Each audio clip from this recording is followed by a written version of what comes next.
This is a bag. It's dirty. Kind of like LVMPD Sheriff Joe Lombardo, his dirty wife Donna, and the convicted felon con artist that appears to have taught them everything they need to know about the fascinating world of real estate fraud. Joe Lombardo's wife even had a kid with the felon con man. In this dirty bag, I've got some dirty facts about Sheriff Joe Lombardo and his dirty wife, and this dirtbag con artist that he'd probably prefer you didn't know.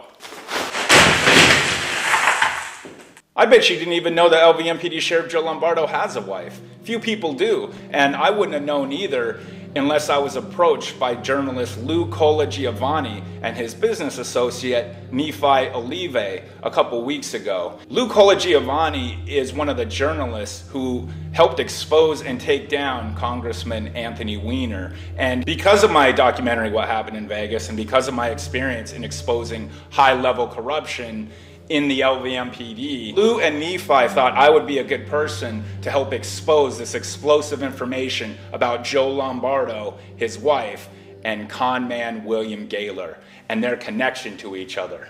Joe Lombardo's current wife, Donna Lombardo, formerly Donna Alderson. The only time she's ever mentioned in the media is after the October massacre in Break.com, where they speculate that he may have a fiance. He doesn't really ever owned her in public ever. His marriage to Donna was not very public. It's difficult to find photographs of the wedding, and you don't see her anywhere.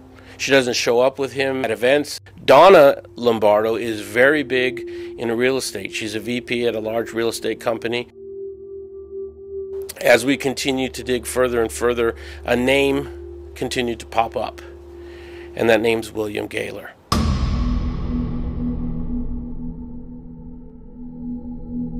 Look into William Gaylor. He has over 100 corporations that are registered in his name. William Gaylor used to be a big-time real estate magnate in Las Vegas. He was responsible for building tons of property, millions of dollars worth of transactions. But now, if you go and look at his records, he's been sued and has judgments against him for over $15 million in judgments. He was put on trial for stealing millions of dollars from the elderly in Las Vegas.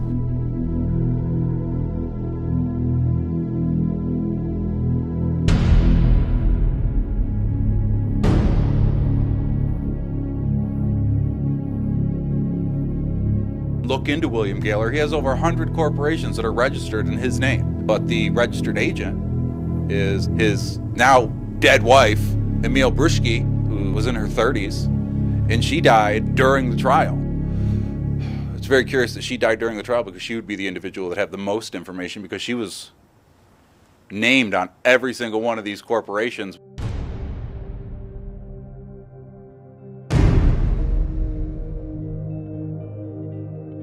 Donna was in business with William Gaylor for years. Don Alderson has a child with William Gaylor. His name's Jackson Gaylor. He's 22 years old.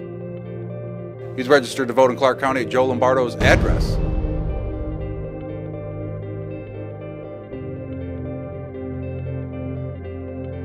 During the time that Joe was campaigning, William Gaylor was in the custody of Clark County Sheriff.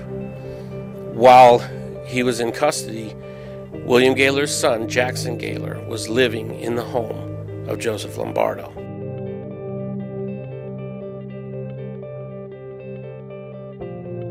He was a thief. He stole tens of millions of dollars. Don Alderson is deeply connected to it. On at least a couple of Gaylor's corporations, she's listed as a member of the board.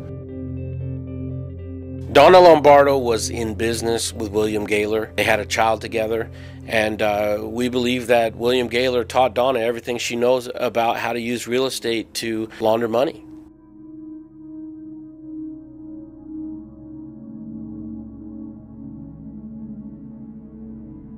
Sheriff Lombardo has done exceptionally well in real estate. If you look at the various property records, some of the homes that he purchased and she purchased were with cash. There was no mortgages. These houses were just bought. And then you start digging into the deeds, you start digging into the documents. Right before he was filing for sheriff, he dumped several properties. One of the houses he gave away to his new stepdaughter, Lacey Alderson, for $0. And that house being transferred into her name means that he no longer has to disclose it on his financials. The problem with that is that Lacey just bought a house for herself 4 months before that. That's clearly hiding money. There's no reason to give someone a house for $0 when they already have their own house. The strategy behind that is to take your liquid assets, put them into real estate, and then transfer those for someone else to hold until you're out of the campaign cycle, and then the properties can revert back to you. It's really a way of deceiving the public, and the question the public really needs to be concerned with is, where did that money come from? And why did you need to hide it? Not like he's buying trailers, he's buying mansions and flipping them, not acknowledging it, not disclosing any of the money. Lombardo stood on his soapbox and preached transparency. But I think the world knows that there are brick walls that are more transparent than Joe Lombardo is. And it's important to remember that Joe Lombardo, when he ran for sheriff initially, he ran on the platform of transparency. He was going to be the transparent sheriff. And what did Mr. Transparent Sheriff do when he got into office? He cut off the public's access to radio communications after the Vegas mass shooting exposed him for lying. He didn't want to be caught in any other cover-ups by having the public hear the radio transmission, so he cut off their access. And Joe Lombardo and his lying team of lawyers even went to great lengths to try to prevent the release of the Vegas mass shooting documents, which are public information, by the way. We've seen nothing but stall tactics, diversions, distractions. At one point, he told the public they needed to just forget about it and move on with their lives. So as you can see, transparent is exactly what this lying, manipulative, deceptive dirtbag is not. He's a fraud. He's a liar. Sheriff Joe Lombardo has deliberately covered things up, just as he's done with the Vegas mass shooting. And my documentary, What Happened in Vegas, further exposes Lombardo as a lying fraud whose real role is to protect MGM from legal liability.